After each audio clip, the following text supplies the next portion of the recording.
Halo, kembali lagi bersama saya, Ahmad Fardan Salman Fikri, mahasiswa Sistem Informasi Universitas Islam Raden Rahmat Malang. Kali ini kita akan membahas tentang perencanaan audit sistem informasi. Tapi sebelum itu, bagi teman-teman yang belum subscribe channel ini, bisa klik tombol subscribe dan nyalakan lonceng notifikasinya supaya kalian tidak ketinggalan video terbaru dari channel ini. Sebelum kita masuk ke pembahasan inti mengenai perencanaan audit sistem informasi, alangkah baiknya kita ulas terlebih dahulu tentang apa itu audit sistem informasi.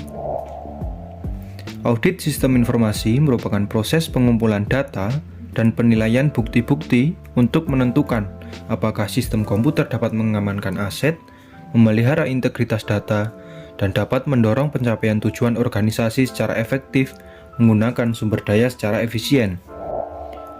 Dalam audit sistem informasi, ada beberapa tahapan yang harus dilakukan saat kita melakukan audit sistem informasi. Yang pertama ada perencanaan audit atau planning the audit.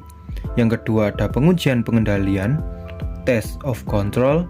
Yang ketiga ada pengujian transaksi, test on transaction. Yang keempat ada pengujian keseimbangan atau keseluruhan hasil.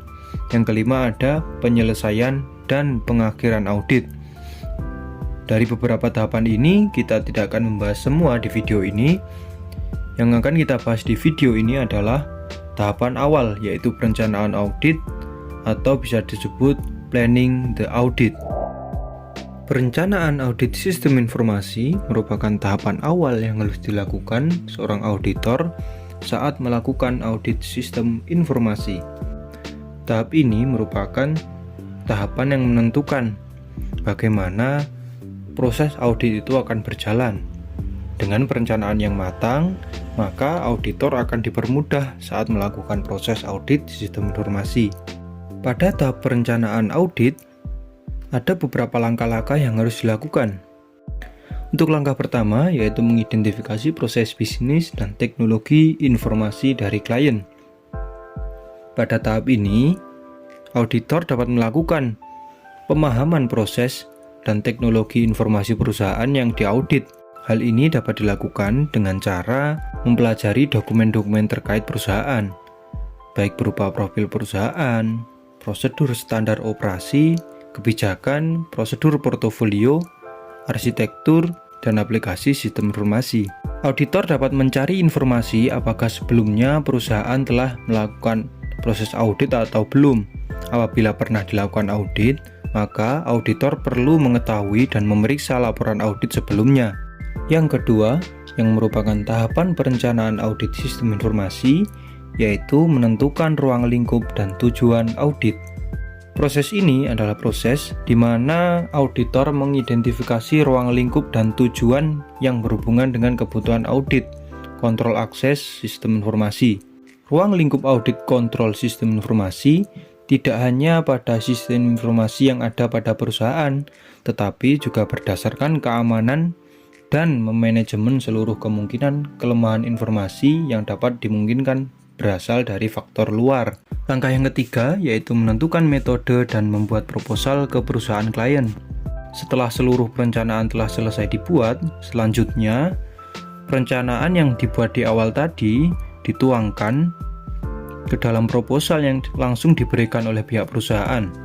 Proses ini akan menghasilkan klausul, objektif kontrol, serta metode apa yang digunakan dalam pelaksanaan audit sistem informasi agar sesuai dengan kebutuhan yang dibutuhkan oleh klien. Tahapan berikutnya pada proses perencanaan audit sistem informasi adalah menentukan auditi. Ya, auditi berbeda dengan auditor. Auditi merupakan pihak yang diaudit, sedangkan auditor merupakan pihak yang mengaudit.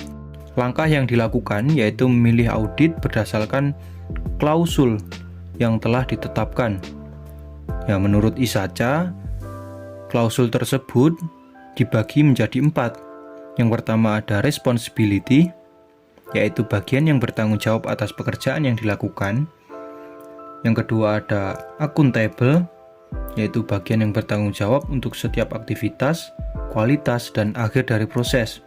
Lalu berikutnya ada consulted atau bagian yang memberi masukan.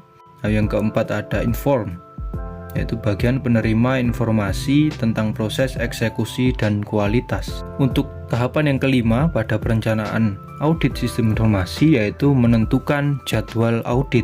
Pada proses membuat rencana kerja audit, langkah yang dilakukan adalah membuat daftar semua kegiatan yang akan dilakukan dalam melakukan proses audit, mulai dari proses awal hingga proses pelaporan audit.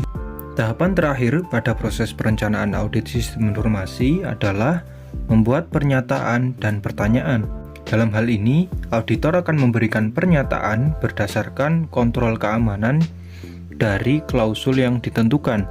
Dari pernyataan tersebut, auditor akan mengajukan pertanyaan di mana hasil dari pertanyaan tersebut akan dijadikan acuan dalam proses wawancara dengan pihak yang telah ditentukan sebelumnya. Oke, itu tadi merupakan sedikit penjelasan mengenai perencanaan audit sistem informasi. Semoga video ini bermanfaat. Jangan lupa like, comment, and share video ini ke teman-teman kalian. Saya Ahmad Fadlan Salman Fikri, pamit undur diri.